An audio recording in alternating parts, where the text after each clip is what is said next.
Baba yetu yetu liye mbinguni yetu yetu amina. Baba yetu yetu liye jina lako weli tukuzwe. Baba yetu yetu liye mbinguni yetu yetu amina. Baba yetu yetu liye jina lako weli tukuzwe. Olá, eu sou o Pai Marcelo de Logum Edé. Estamos aqui com o programa Mãe Terra, pelos estúdios da TV Com Santos, com a entrevista maravilhosa, esperada, que no programa anterior, com o nosso querido Júnior Braçalotti, e eram tantas informações, e eu pedi para ele retornar, e ele retornou aqui para dar mais essa fala maravilhosa sobre tudo nas questões culturais e principalmente dos projetos, né? Onde há PROACs e tudo que vai ser muito melindrosamente dito. Quero pedir licença a todos vocês, adentrar as vossas casas e agradecer sempre esse nível de audiência maravilhoso. Júnior, obrigado mais uma vez por você ter retornado aqui. Ficamos muito felizes, nós e o programa Mãe Terra, com tantas informações. No programa anterior, nós falamos muito sobre a questão da pandemia, tudo como surgiu, a Lei Aldir Blanc, né? Tocamos também no tema também da Lei Paulo Gustavo, que está vindo aí com a força total, e falamos sobre os projetos do PROAC e como todos esses projetos podem ser implementados aqui na nossa sociedade de Santos e na Baixada Santista, e dar um pouco de informação para todos os nossos telespectadores, onde tem muitas pessoas que têm projetos maravilhosos, mas não conseguem passar no papel, saber por onde vai, por onde começa, e que são essas leis que aparecem e quem são os beneficiários de tudo isso.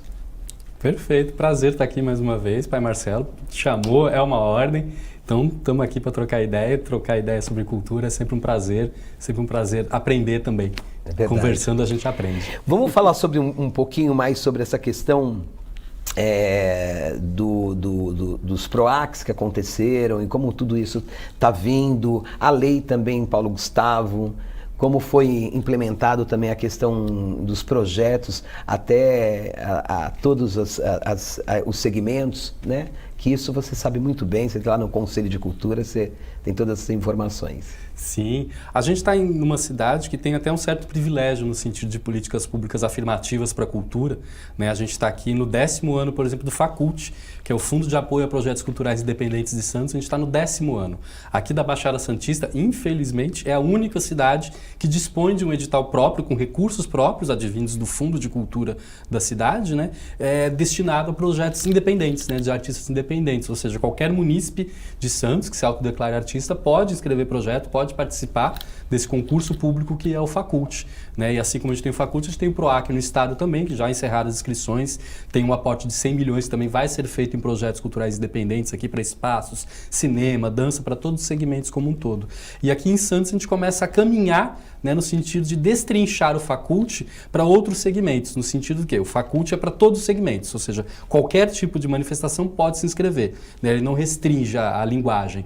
Agora a gente começa a criar, por exemplo, um edital específico para audiovisual. Nós já vamos para o 2º edital de curtas-metragens aqui em Santos. Santos, como a gente sabe, é uma cidade reconhecida pela Unesco como uma cidade criativa no segmento audiovisual, exatamente pela potência no cinema que a gente tem, várias salas de cinema, festivais de cinema. O Curta Santos, que eu participo, tem mais de 20 anos de atividade na cidade, né? Colocou a cidade no mapa dos grandes festivais nacionais de cinema, né? Então a gente acaba trazendo muita gente para filmar aqui. Isso gera uma cultura de gente que faz cinema, né? Então como a gente acolhe essas pessoas? Dando recursos para elas conseguirem produzir os seus filmes. Então a gente tem um edital aqui para 8 curtas-metragens de R$80 mil cada, e a ideia é que isso vai aumentando. A gente está construindo um edital para longas-metragens, ou seja, daqui a pouco Santos é uma cidade que vai começar a produzir longas-metragens também, por conta do talento inato que a gente tem aqui em Santos, né? A gente tem muita gente que nasceu aqui, que produz cinema muito bem, né? Rubens Evaldo Filho é um filho aqui da cidade, né? Que levou o nome da cidade para fora. É que tantos artistas também muitas vezes têm que sair da cidade para buscar uma oportunidade fora, né? Isso é muito triste. É o que eu falo sempre para amigos de fora, né? Santos é um celeiro de cultura e de tantas culturas diversas, né? E que infelizmente muitas vezes isso vem ocorrendo, mas eu acredito muito que a cidade tem mudado muito essa panorama, como você está me falando agora. É, porque tem isso, né? A coisa do celeiro, né? Que é uma coisa que protege, mas a gente precisa também que Santos seja uma casa confortável para os artistas e que sair de Santos seja uma opção. né? Eu quero sair para produzir outras coisas, para estudar, e não a única opção que eu tenho se eu quiser seguir o caminho artístico. Então a gente está aqui para isso, para criar condições que as pessoas se mantenham na cidade de Santos, né? Que a gente consiga produzir a partir daqui. Até porque facilita, né? Porque a pessoa tem que abandonar a sua família, tem que buscar toda uma logística para viver fora daqui.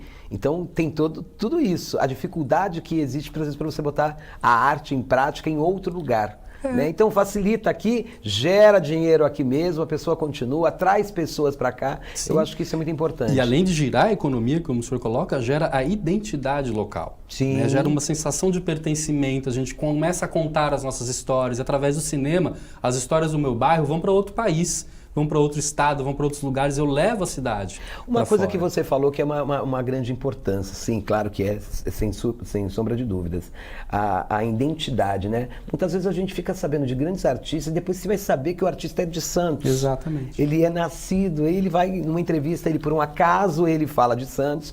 Ah, eu sou nascido em Santos, mas moro no Rio de Janeiro há muito tempo, em São Paulo, enfim. Isso é importante, né? A identidade, né? Ter a nossa identidade como uma vidraça, né? Como uma panorama para o universo do mundo da arte fora de Santos, né? Sim. Bacana. E aí, o que você tem para me falar para os nossos telespectadores sobre como as pessoas atingem isso? Busca quem? Conhece quem? Como que faz tudo isso? Olha, aqui em Santos a gente tem vários canais de comunicação, né? Como o senhor faz parte do Conselho da Comunidade Negra, eu faço parte do Conselho de Cultura, hoje eu estou na cadeira do Conselho da Cultura da Diversidade. Estou terminando meu mandato como vice-presidente do Conselho da Comunidade Negra, mas estamos lá na luta. É isso. E eu estou na cadeira da Cultura da Diversidade, né? Então a gente gera, pelo menos uma vez por mês, o espaço da população ir lá trocar ideia. A gente abriu um monte de grupo de WhatsApp, a gente tem reuniões periódicas constantes com todos os movimentos culturais da Baixada Santista, né? Para entender o que está acontecendo em cada cidade, para que a gente possa auxiliar, né, disponibilizando soluções. Tipo, ó, Santos está rolando assim, por que Peruíbe está fazendo assim, Cubatão pode fazer assim também, qual é a realidade do Guarujá, como é que a gente pode melhorar as coisas a partir das leis, né? Porque a gente acha que lei é uma coisa estanque, né? Foi feito e ninguém pode mudar. Não, se foi feito pela mão do homem, a gente pode melhorar. Então essa é a nossa luta, melhorar o dia a dia das pessoas a partir também da lei. A população negra está incluída em todos esses projetos aí? Ela é a base fundadora. Né? Tudo tem que partir da base do povo, senão não tem sentido, não dá para vir de cima para baixo. Né? A gente tem que entender qual é a realidade de quem está embaixo, né? De quem produz, de quem vive, né? De quem respira aquilo no dia a dia e compreender como a gente encaminha. Né? A cultura negra em Santos é atávica, né? Não tem como a gente falar de cultura em Santos se a gente não fala da contribuição do povo preto aqui para a cidade de Santos. Né? A história da liberdade de Santos, a história dos nossos quilombos. Né? A gente tem aqui em Santos, até bacana se eu tocar nesse assunto, um edital hoje voltado para a cultura preta. Um primeiro edital, que também é um bom exemplo para todas as cidades seguirem. Como é que não tem isso?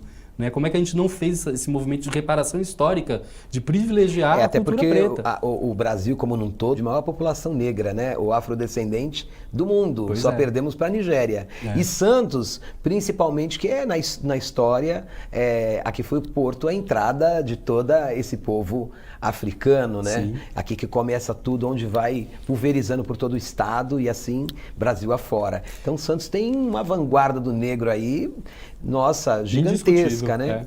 E é até interessante citar que esse edital, por exemplo, ele nasceu a partir de um ato racista. Né? E de como a gente transforma um limão numa limonada, de como você pega um exemplo muito negativo que aconteceu, que foi no Encontro das Cidades Criativas da Unesco, que teve um ano atrás aqui na cidade de Santos. Teve uma ação muito negativa de um servidor público com uma pessoa do público, uma atitude racista, que a gente presenciou, a gente viu, a gente falou o que a gente faz com isso. A gente já tinha tido um precedente negativo com um secretário adjunto de turismo que teve umas salas racistas um tempo atrás, também na imprensa, que vazou Brasil afora e pegou muito mal para a cidade. Né? E aí como a gente reage a isso? Como a gente conserta, como a gente melhora a gente enquanto sociedade? Então a gente falou, vamos a partir de políticas afirmativas, além de expor o cidadão, né, demitir, etc. O que a gente faz para transformar isso em algo positivo? Então falou, vamos fazer um edital voltado para a cultura preta. Maravilha, né? Vamos vamos fazer uma reparação histórica. Então hoje, daqui a pouco está saindo, inclusive, o resultado desse edital, que vai ser o primeiro, né, que virão outros, que a gente brigue agora para aumentar o orçamento para novos artistas, para mais artistas pretos conseguirem acessar. Até porque através dessas vertentes do preto, do negro, temos também as religiões de matriz africana, onde eu falo que está inserida na cultura negra, não tem como ser esquecida, né? E os terreiros já vêm fazendo um trabalho, já faz um trabalho filantrópico, a grande maioria dos terreiros já fazem, porque isso é da cultura negra mesmo, ser acolhedora, ter o quilombo, cuidar, né? O quilombo mesmo, né? Que eu falo que o que permaneceu, esses quilombos da cultura negra, foi os terreiros que perpetuaram a nossa cultura. Então ali sai a culinária africana, corte e costura, o artesanato, uma série de oficinas que são dança, a musicalidade, a percussão, que é utilizada em tantas bandas aqui, né, do Brasil afora, né, principalmente essas bandas da Bahia, né, como Ivete, utilizam toda a questão harmônica do toque dos orixás dentro da própria musicalidade deles. Sim, né? Então, são espaços orgânicos de cultura, né? Você tem lá todas essas manifestações artísticos, culturais a partir de um olhar religioso. Então isso tem que ser cuidado como um patrimônio das cidades, né? Você tem que ter um olhar específico de salvaguarda desse espaço, porque eles estão ali exatamente para fazer isso. Cuidar das pessoas e manter uma tradição que é ancestral. Né? E isso é absurdamente cultural. E principalmente Santos, né? Que é da onde todos vieram e depois foram mandados para vários lugares aí do estado, do Brasil e afora. E se a gente não contar essas histórias, ninguém sabe. É verdade. Né? Parabéns aí por esse trabalho, né? Que o povo preto está inserido. Então isso é bacana, tá vendo? Mais uma notícia boa que muitas vezes a gente não sabe. Nem eu sabia que estou aí no meio, né? Percorrendo, mas às vezes essas coisas acontecem. Nem tudo a gente consegue absorver ou chegar até nós. Mas é os veículos de comunicação que pode estar trazendo essas informações. Mãe Terra está aqui para isso. Júnior, o Festival de Teatro recebeu o título de Patrimônio Imaterial Cultural da cidade de Santos. E nos fale um pouco qual a importância desse título para a cultura e para o teatro, e, enfim, a cultura no modo geral. É mais uma vez Santos na vanguarda, né? Em 1958, né, a gente tinha uma figura que morava aqui em Santos, que foi a Patrícia Galvão, famosa Pagu, né, musa do modernismo, né? Ela com Pascal Carlos Magno, que produzia na época o Festival dos Estudantes, trouxeram aqui para Santos o Festival dos Estudantes junto com o Festival do Teatro Amador, que a Pagu promovia. Isso foi em 1958. Né? E de lá para cá ele só parou na ditadura, naquele período terrível, né, do Brasil, década de 70, ele foi retomado em 80 e pouco, se eu não me engano, 85, 86, o movimento teatral da época retomou esse festival. Né? E ele nunca parou. As atividades dele nunca pararam. Então hoje, agora, em 2023, a gente está na edição de número 65 do Festa. É o festival mais antigo, realmente, do Brasil em atividade. Né, atividade contínua. Assim, que era feito na Cadeia Velha, ele era feito na cidade inteira. A sede dele era na Cadeia Velha. Antes da Cadeia Velha fechar, de passar por todo esse desmonte também dela, ele tinha a sede ali, a gente organizava ele a partir dali da Cadeia Velha. Hoje a gente faz cada um das suas casas. Se expandiu, né? Se expandiu. Claro. Né? Mas é um festival isso regional. Isso até facilita para o munícipe, né? Poder participar, poder estar, porque chegando nos outros bairros, né? Eu acho ele que sempre foi um festival que ocupou a cidade como um todo. Isso é maravilhoso. A gente é uma cidade que tem bastante teatro, isso é bacana que a gente pontue. Nem todos funcionam, né? O Coliseu está fechado, né? Tá sempre em reforma, que não acaba, né? Mas a gente sempre foi uma cidade que teve muita movimentação do teatro. E esse festival sempre foi uma janela nesse sentido, né? Em 2011, ele ganhou uma honraria do Ministério da Cultura, então, no governo Dilma, como o Ordem do Mérito Cultural, pelos serviços prestados ao Brasil pela história do teatro, para você ver a importância. Isso saiu daqui de Santos. Né? E aí, faz alguns anos, 2018, se eu não me engano, a gente propôs essa provocação à Câmara Municipal dele ser reconhecido como um patrimônio imaterial da cidade pelas práticas e fazeres. Né? Aqui em Santos tem 3 atividades que são designadas como patrimônio imaterial. Um são as práticas e saberes da Estação da Cidadania, ali do Concidadania da Anacos. Sim. Né? Outro é o Festa e agora, recentemente, Pão de Cará. Olha, o pão de cará. O pãozinho de cará virou patrimônio material da cidade também. Então tem essa lógica, né, de salvaguarda e de proteção de um olhar especial. Didi Gomes fez até uma música, né? Foi. A Didi fez uma música maravilhosa. Didi Gomes, um beijo, Didi. Uma figuraça também, né? Uma grande artista. Sim, nossa, querida, talentosíssima. Talentosíssima, né? Ela fez uma música, ela ganhou uma música dela, né? Que fala sobre o pai, ela e o pão de cará de Santos. Exatamente. Olha que maravilha. Então é isso, porque tanta gente que passou pelo festival, a gente tinha a cidade de Plínio Marcos, a gente tinha a cidade de Neila Torraca, de Alexandre Borges, né? Podia ficar 3 programas aqui, a gente podia ficar falando Sim. só dos grandes artistas que passaram por aqui, que são de Santos, né? Então o festival tem esse lugar, e sempre revelou muitos artistas, né? Muita gente. O Teatro Oficina do Zé Celso começa aqui em Santos. Olá. Ele tem o maior orgulho de falar isso sempre, que ele começa com Pagu.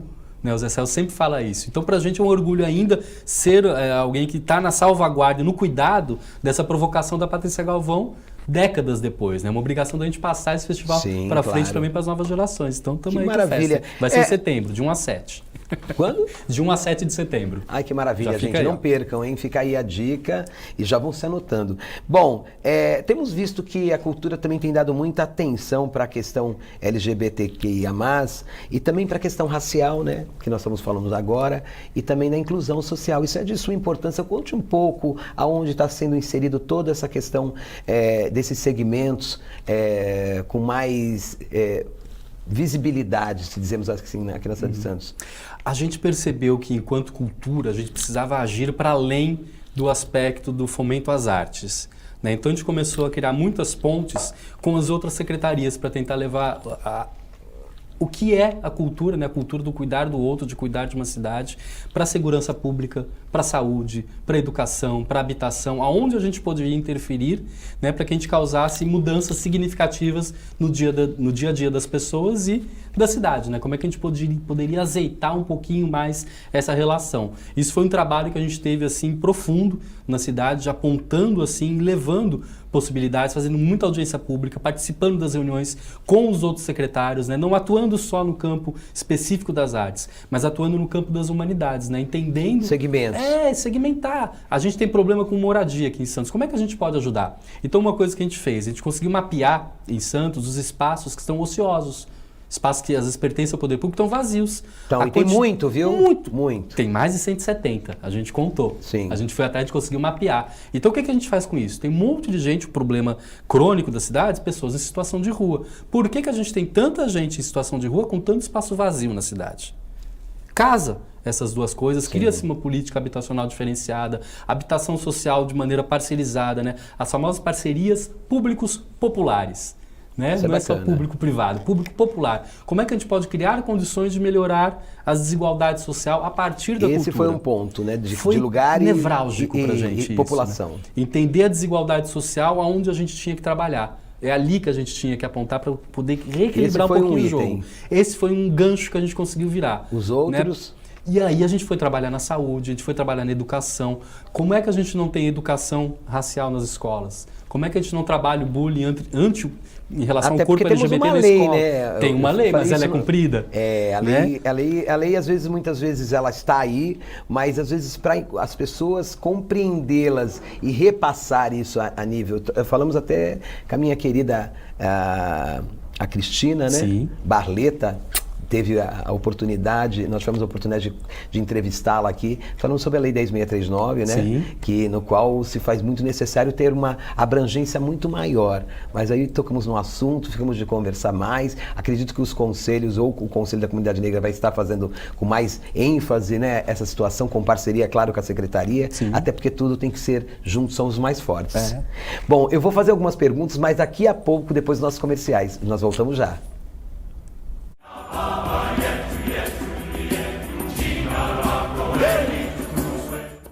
Pensando na facilidade e maior conforto para você, o aplicativo da TV Com oferece nossa programação ao vivo 24 horas e interação com nossas redes sociais. O app TV Com Play já está disponível no Play Store para sistema Android e no App Store para sistema iOS.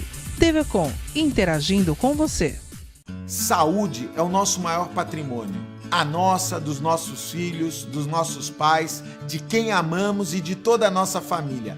Não dá para cuidar sozinho. Você precisa da retaguarda de um bom plano de saúde. com bons médicos, uma boa rede credenciada, unidades próprias em toda a Baixada Santista e experiência em cuidar de pessoas.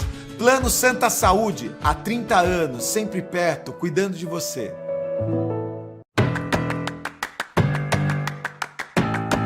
A Soul TV é uma plataforma de TV streaming interativa que combina o melhor da TV e do streaming, agregando mais de 140 canais, disponível em mais de 197 países. A Soul TV está disponível para Smart TVs Samsung e LG e smartphones Android e iOS. Além de assistir no conforto de sua casa, você pode assistir de onde estiver. Soul TV, o controle está em suas mãos.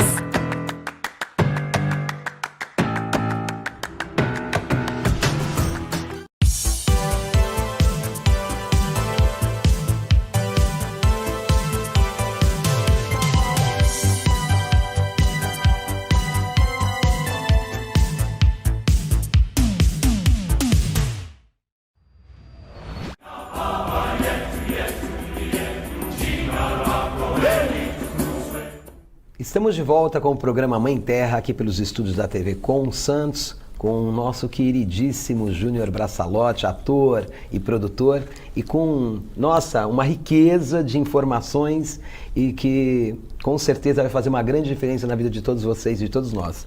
Júnior, quero entrar agora na pergunta que não quer calar desde o primeiro programa. A Lei Paulo Gustavo.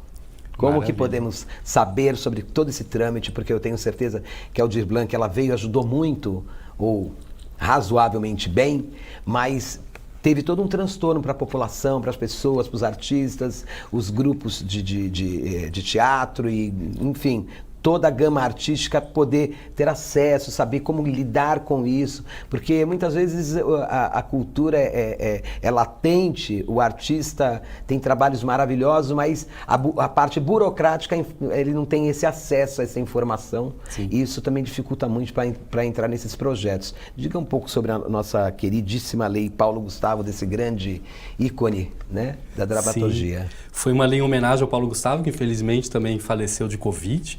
Né? É uma lei cujos recursos delas vêm do audiovisual, né? Da arrecadação de impostos de renda sobre o audiovisual, ou seja, programas de TV, publicidade, cinema, comercial. Né? Tem um recurso que o Condecine recolhe. Né? E agora com esse fundo, que é 3 bilhões e 800 mil vão ser despejados de maneira igualitária nos estados e municípios. E aí, de acordo com o IDH, né, de cada município, a população de cada município é feita uma divisão igualitária. E a gente está na fase agora, até dia 11 de julho, dos municípios e estados enviarem para o Ministério da Cultura o plano de ação. O que é o plano de ação? Os estados e os municípios vão informar para o Ministério como ele vai aplicar na sua região os recursos que virão para cada cidade. Santos recebe 3 milhões e 600, se eu não me engano. E esse recurso é disponibilizado 70% para o audiovisual, produções de audiovisual, porque o recurso vem do audiovisual, e 30% para todos os outros segmentos. Então aqui em Santos a gente vai ter 1 milhão e pouco para todos os outros segmentos e uma grana considerável para o audiovisual. Isso assim, para reforma de sala de cinema, produção de curtas, webséries, telefilmes, vai vir muito recurso para as cidades e para os estados também. Né? Como os munícipes e os artistas podem participar? Primeiro, informando para a sua Secretaria de Cultura, para o seu Conselho de Cultura, como ele acha que deve ser aplicado, porque está previsto na lei que já vem do Ministério, que tem que ter uma participação social, a sociedade tem que ser ouvida, tem que passar por essa etapa de escuta da sua sociedade para ver como a base, como os trabalhadores da cultura acham que essa lei deve ser aplicada, para onde esses recursos têm que ir. Né? Então aqui Santos já fez 2 escutas públicas, uma no Teatro Municipal e outra na Zona Noroeste, e está aberto a audiência pública. A audiência pública, a gente já fez 2, estão no ar inclusive, quem perdeu, acessa lá o canal do Cultura Santos que está lá, né? E quem não pôde participar, você pode ainda escrever, até dia 11, você pode escrever para a Secretaria de Cultura as suas sugestões. Então ela prevê, né, a participação direta do artista nesse processo da construção da aplicação na sua cidade. E aí você vai ter, logo mais na frente, a etapa de editais. A gente também vai ajudar a construir os editais na cidade e a gente tem um monte de oficinas também que vão ser ofertadas, porque é isso que o senhor falou, não necessariamente o artista sabe escrever projeto. A Lei Aldir Blanc ajudou as pessoas a entender qual que era esse mecanismo. Foi a primeira vez que veio tanto recurso assim do Ministério para as cidades. Eu até acho que falta muito essa né, ao meu ver, né, que existe essa falta de auxílio, Sim. né? Documentar as pessoas. Porque até nós, enquanto religiões de matriz africana, temos uma certa dificuldade em mapear, porque existe tanta questão burocrática, os gastos são imensos, porque muitas instituições não têm condições de estar se documentando, né? Tendo essa documentação. E quando tem, também não sabe para onde leva, Então, acho que deveria existir setores do poder público onde pode orientar as pessoas, né? Sim. Isso será que ocorre também nessa questão de cultura, ou com os conselhos, ou com o Conselho de Cultura, de ter um mecanismo de informação, mas uma atenção de não tão abrangente, mas sim detalhadamente para algumas instituições ou pessoas que trabalham já com arte, porque existem muitas pessoas que acabam trabalhando pelo lado livre, por pela livre expressão pela apenas. livre expressão, e não é documentado sobre isso. Como eles atingem esses programas, essa questão desses recursos? Você falou uma coisa fundamental, porque a formação é fundamental, né? Você precisa saber como você acessa aquele recurso, não é simplesmente o recurso existir, né? Porque tem uma série de burocracia que o artista precisa preencher para chegar ao recurso. Porque o que existe mais no Brasil hoje também é a questão informal, né? Sim, a informalidade hoje é uma questão até de sobrevivência, por fato de desinformação, ou pelo gasto, como eu lhe falei, né? Até para você manter uma instituição, ir lá, abrir um CNPJ, coisa e tal. Isso é importante. Então, essas leis, elas vêm até para desburocratizar um pouquinho esse acesso do artista, porque não necessariamente ele precisa ser uma pessoa jurídica formalizada para conseguir acessar. O artista também, que é o seu CPF, ele tem o direito de acessar também esses recursos. Então, assim, regra número 1, procure a sua Secretaria de Cultura. Se a sua cidade não tem conselho, faça um conselho, né? Se ela tem um conselho, vá procurar o conselheiro do seu segmento, procure o seu conselho de cultura. Santos tem, procura lá nas redes sociais, a gente existe, é ativo. Nas outras cidades, né? Também. Mas de que cidade você estiver ouvindo, procure a sua Secretaria de Cultura, porque eles têm a obrigação de oferecer ferramentas para te explicar o que é aquilo e como você acessa, né? O Sebrae oferece muitas formativas, o Estado também está oferecendo muitas formativas online também para quem não tem o hábito de se inscrever em editais, poder acessar, poder tirar dúvidas, um canal aberto diretamente com o Estado, porque o dinheiro tem que chegar nas pessoas. Sim. Se o dinheiro não chegar, o dinheiro vai voltar para o Ministério, ninguém quer que o dinheiro volte. O dinheiro vai tem ter que chegar, mas as pessoas grana. têm que conseguir acessar Saber como isso. acessar. Então, assim, procure o seu Conselho de Cultura, porque o recurso virá. Procure a sua Secretaria de Cultura e você tem o direito de cobrar, me ajuda, como é que eu faço, como é que eu envio documento, como é que eu junto portfólio. Você está na fase ainda aqui nas cidades da construção disso. Ou seja, até começar a fazer seu edital, o seu projeto, vai levar um tempo. Então você tem todo esse tempo para se preparar, saber como é, pegar o exemplo da Léo Aldir Blanc, né, para a gente já se preparar quando lançar o edital, você só colocar, porque a ideia é que não tenha competição. É que você se inscreva e consiga o recurso direto. Porque não tem lógica colocar artista contra artista competindo por recurso que é pouco. A gente precisa fazer com que esse recurso chegue a todo mundo. Até porque você falou que o recurso é desse tamanho e a necessidade é tão grande. Júnior, meu querido, muito obrigado. Infelizmente, nosso programa é curto, mas como eu sempre falo, é de uma grandeza. E muito obrigado pela sua vinda aqui mais uma vez. Quero desejar sempre sucesso e seja sempre esse mesmo, né? De todos, para todos, né? Para um Brasil melhor, uma sociedade melhor, um Santos melhor. E você já é nosso grande destaque na cidade. Muito obrigado. Obrigado, Suas considerações? Obrigado, Pai Marcelo, pelo convite. Quando precisar, estamos aqui para auxiliar, tirar dúvidas, vai ser um prazer. Podem procurar a gente também pelas redes sociais. Então, Conselho de Cultura com Cult Santos, está no Instagram, está no Facebook, temos vários grupos de WhatsApp também. Pode procurar a gente para tirar exatamente essas dúvidas que às vezes permeiam esse universo de editais, das políticas públicas, de como você acessar. Tem até algumas cadeiras vagas, se alguém quiser participar do conselho de maneira proativa, sendo um conselheiro de cultura, é só colar na reunião. É sempre a terceira segunda-feira de cada mês, lá no Teatro Rosinha Mastrangelo, a partir das 19 horas. Né? E segue a gente nas redes sociais, porque a gente está aqui para trocar ideia, para ajudar a cidade a ser um pouco melhor a partir da cultura, uma cidade mais igualitária e realmente para todos. Obrigado a todos, mais uma vez, um beijo a todas as famílias, muito obrigado pela audiência, até o próximo programa. Baba yetu yetu liye mbinguni yetu amina. Baba yetu liye funjina lako weli tukuzwe. Baba yetu liye mbinguni yetu amina. Baba